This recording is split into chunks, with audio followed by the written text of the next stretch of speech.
여러분들은 잘 때 코를 고시나요? 본인은 안 골다 하더라도 같이 자는 사람이 코를 골거나 숨을 안 쉬게 되면 어떻게 해주시나요? 깨우나요? 깨우는 것도 도움이 되지만 오늘 말씀드릴 수면무호흡증, 코골이를 스스로 해결할 수 있는, 즉 집에서 자가로 치료할 수 있는 방법들을 배워보신다면 훨씬 코골이나 무호흡증이 줄어들고 심하지 않은 사람들한테서는 증상이 개선되거나 치료 효과를 볼 수 있습니다. 집중해 주시기 바랍니다. 수면무호흡증은 잠자는 중에 상기도가 막혀서 호흡을 할 수 없기 때문에 숨이 멈추거나 또 좁아졌기 때문에 시끄러운 소리나 저호흡이 나타나서 뇌가 반복적으로 깨어나고 이로 인해서 산소 농도가 떨어지게 되는 수면 장애를 말합니다. 기도는 딱딱한 연골로 된 파이프라인으로 되어져 있어서 깨어있거나 자더라도 그 공간이 좁아지지 않습니다. 하지만 혀는 근육이기 때문에 이 혀가 늘어지면 기도가 막힐 수 있는 부위가 됩니다. 따라서 수면무호흡증의 원인은 혀 뒤쪽에 있는 공간이 혀가 늘어져서 막히기 때문에 나타나게 됩니다. 수면무호흡증의 대표적인 증상은요, 습관적이고 과도한 코골이라고 할 수 있겠습니다. 코골이가 있는 사람의 약 90%가 수면무호흡증을 동반하게 됩니다. 자다가 숨이 막혀서 뇌가 반복적으로 계속 깨게 되는데 심한 경우는 하룻밤 자는 동안에 200번에서 600번까지 깨게 됩니다. 이러기 때문에 잠이 깊게 자지 못하고 수면이 분절되기 때문에 낮에 심한 주간졸음증을 보이게 되고요. 자고 나도 개운치 않고 입이 바짝바짝 말라서 깨어나자마자 물을 마시게 됩니다. 또한 뇌가 자꾸 깨는 것과 산소 농도가 떨어지게 됨으로써 잠자는 중에도 교감신경계가 항진돼서 고혈압, 당뇨, 심장병, 뇌졸중과 같은 심내 혈관이 적게는 2배, 많게는 5배까지 많이 발생하게 된다고 합니다. 따라서 수면무호흡증이 있으면 수면의 질을 높이고 심장과 뇌의 건강을 유지하기 위해서 반드시 치료해야 됩니다. 치료에는요, 병원에서 하는 전문적인 치료와 집에서 스스로 노력하는 재택치료로 크게 나눌 수 있습니다. 전문적인 치료는 양압치료기라고 해서 잘 때 코에 마스크를 끼고 자는 장치를 사용하는 것을 말합니다. 오늘은 전문적인 치료보다는 집에서 스스로 노력할 수 있는 재택치료에 대해서 말씀드리도록 하겠습니다. 이런 재택치료는 모든 수면무호흡증 환자들한테 효과가 있는 건 아니고요. 심하지 않은, 즉 경미한 수면무호흡증이 있는 사람들한테 생활습관을 바꾸고 수면무호흡증을 악화시킬 수 있는 요인들을 배제함으로써 증상을 줄이고 치료 효과를 나타나게 할 수 있습니다. 그 외에도요, 아직은 수면무호흡증이나 코골이가 없지만 고령의 환자, 폐경된 여성들, 아주 비만인 사람들, 턱이 아주 작거나 무턱이 있는 사람들은 수면무호흡증이 잘 생기는 사람들인데 이런 사람들의 경우에도 오늘 말씀드린 내용을 잘 지킨다면 향후 수면무호흡증이나 코골이가 동반되지 않도록 예방할 수 있습니다. 하지만 중증도가 심한 중증 수면무호흡증 환자들의 경우에는 재택치료는 기본적으로 해야 되고 전문적인 치료를 병행해야 됩니다. 그 이유는 이런 재택치료만 가지고는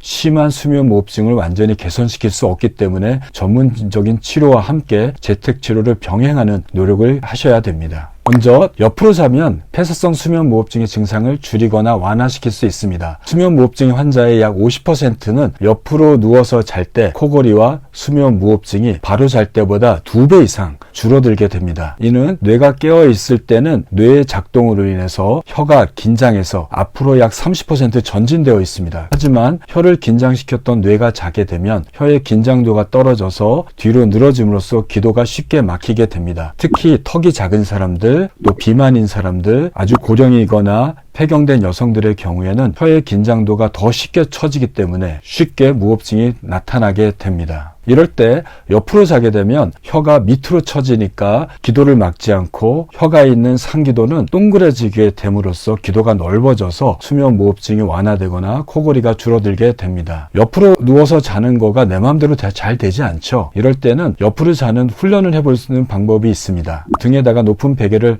대고 자게 되면 바로 눕는 거를 막아줄 수 있습니다. 또 다른 방법은 테니스공 요법이라고 해서 양말에다가 테니스공을 넣고요. 그것을 잠옷이나 셔츠에 뒤쪽에 바느질로 고정해 놓는 방법입니다. 등에 테니스공을 메고 자는 거니까요. 바로 눕게 되면 베겨서 불편해서 바로 못 눕고 옆으로 계속 자게 되는 거죠. 이 방법은 여러분들도 느끼시겠지만 자다가 불편해서 자꾸 깨는 부작용이 있을 수 있습니다. 이거는 임시방편으로 사용하시기 바랍니다. 서양에는 없는 옆으로 자는 우리나라의 독특한 방법이 있습니다. 바로 죽부인입니다. 이런 죽부인을 끼고 잠으로써 옆으로 잘 수 있도록 하는 것도 좋은 활용 방법이라고 생각이 됩니다. 어깨가 아프거나 팔의 통증 때문에 옆으로 못 자는 경우에는 침대를 60도 정도 세워서 자는 것도 하나의 방법이라고 할 수 있습니다. 머리나 목에 두꺼운 베개나 여러 개의 베개를 겹쳐서 약간 몸을 세워서 막혔던 기도가 열림으로써 수면무호흡증이나 코골이를 완화시킬 수 있습니다. 그 다음 방법은 술을 피하는 방법입니다. 알코올은 수면무호흡증에 굉장히 부정적인 영향을 미치기 때문에 수면무호흡증이나 코골이가 심한 분들은 술을 피하셔야 됩니다. 코골이가 없는 사람들도 술을 마시고 자면 코를 골게 됩니다. 술을 마시게 되면 상기도를 막히게 하는 혀의 근육이 이완돼서 더 쉽게 늘어져서 기도를 막히게 하고요. 뇌를 억제함으로써 수면무호흡증이 나타나더라도 뇌가 반응을 안 해서 무호흡증이 굉장히 오래 지속되도록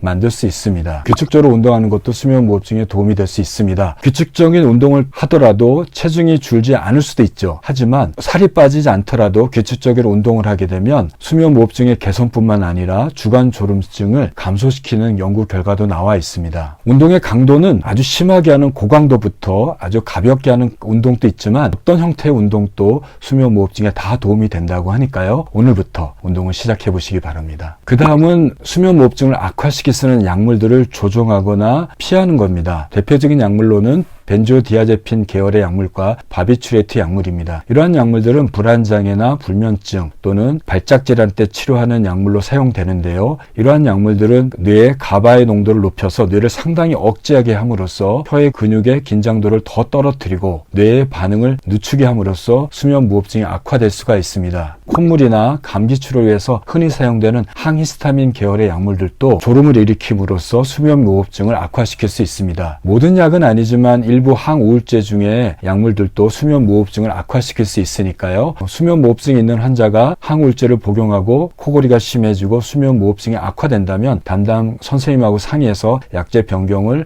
해보시는 것도 도움이 될 것 같습니다. 마지막으로 수면무호흡증을 악화시킬 수 있는 약물은 마약성 진통제입니다. 우리가 심한 통증이 있을 경우에는 마약성 진통제를 사용하게 됩니다. 그런데 이러한 마약성 진통제를 오랫동안 높은 농도로 사용하게 되면 수면무호흡증 중에 중추성 수면무호흡증을 유발하거나 악화시킬 수 있습니다. 중추성 수면무호흡증은 기도가 막히는 것이 아니라 숨을 쉬도록 자극을 주는 뇌의 호흡 중추를 억제함으로써 뇌가 숨을 스스로 못 쉬도록 막는 매우 심각한 수면무호흡증이라고 할 수 있습니다. 또 다른 방법으로는 구강운동을 시도하면 수면무호흡증이 개선될 수 있습니다. 마이오펑셔널 세라피, 즉 근기능 운동요법이라는 것들이 권장되는데요. 이러한 운동법은 기도의 근육을 이루고 있는 혀 또는 안면 근육을 훈련을 통해서 근육을 강화시킴으로써 자더라도 기도가 좁아지지 않고 혀의 근육이 늘어지지 않도록 훈련하는 방법이라고 할 수 있겠습니다. 관현악단 중에 트럼펫 같은 이렇게 부는 악기를 연주하는 연주자들의 경우에 수면무호흡증이 상당히 적게 발생하는 게 확인이 되었습니다. 이렇게 악기를 계속 불게 되면 혀의 근육이 강화됨으로써 수면무호흡증을 완화시키게 됩니다. 따라서 이런 것들을 이용해서 혀의 근육을 스스로 훈련시키는 방법들이 고안되었고 이런 방법들이 수면무호흡증 환자들한테 추천되어집니다. 그 다음에는 가습기를 사용하는 겁니다. 건조한 공기는 잠재적으로 수면무호흡증을 악화시킬 수 있습니다. 방안이 건조해서 건조한 공기를 우리가 흡입하게 되면 코나 혀에 있는 점막이 말라서 끈적끈적해서 쉽게 막힐 수가 있게 됩니다. 건조한 공기는 코와 기도를 자극해서 코골이와 수면무호흡증을 악화시킬 수 있으니까요. 가습기의 사용도 여러분들한테 추천합니다. 심하지 않은 수면무호흡증 환자나 수면무호흡증이 없는데 코골이만 심한 환자들의 경우에는 오늘 말씀드린 내용들을 숙지하셔서 잘 지킨다면 훨씬 더 건강한 수면을 유지할 거라고 생각이 됩니다. 여러분들의 건강한 수면을 기원하면서 오늘의 방송을 마치도록 하겠습니다.